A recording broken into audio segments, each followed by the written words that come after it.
We're looking at a vehicle that I just recently purchased at the Copart auction, and I'm going to give you the 2 top tips for getting the cheapest possible price on vehicles just like this one. What we're looking at here is a description of all of the possible start codes at Copart. Main ones being run and drive, meaning the vehicle starts and drives fully. You also have start code, meaning that the engine only starts when you put it into gear, it doesn't move. And then you also have enhanced, meaning the engine does not turn over at all, which is my personal favorite for getting the lowest possible price.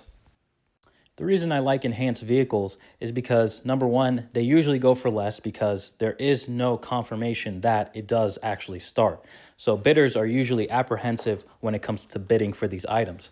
However, in my experience, you are usually able to have some insight as to why the vehicle doesn't start. For this specific vehicle that I purchased, we could see here under the keys specification that I just highlighted, it's showing no, meaning that this vehicle was delivered to the Copart lot without any keys.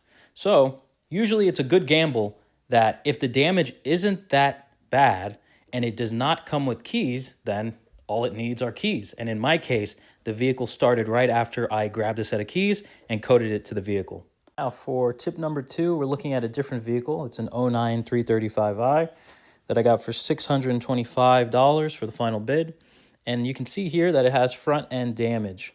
And it was also an enhanced vehicle because the airbags deployed.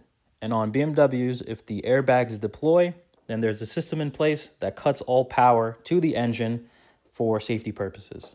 So in most cases, if the damage is not that bad, like in this, it was only the hood that got damaged and a little bit of the bumper, it's a pretty safe bet that once you replace the battery terminal, the positive battery terminal, and you reset that charge, all power should go back to the engine, and it should probably start if the rest of the Carfax and the history of the vehicle is in good order.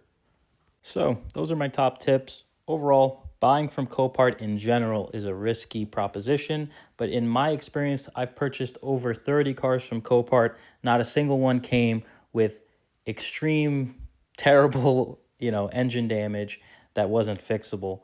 And the reason for that is I stuck with these 2 tips mainly, along with making sure that I'm only buying from actual insurance companies. Don't buy from sellers. Take a look at all the pictures, run the Carfax, and you should be okay.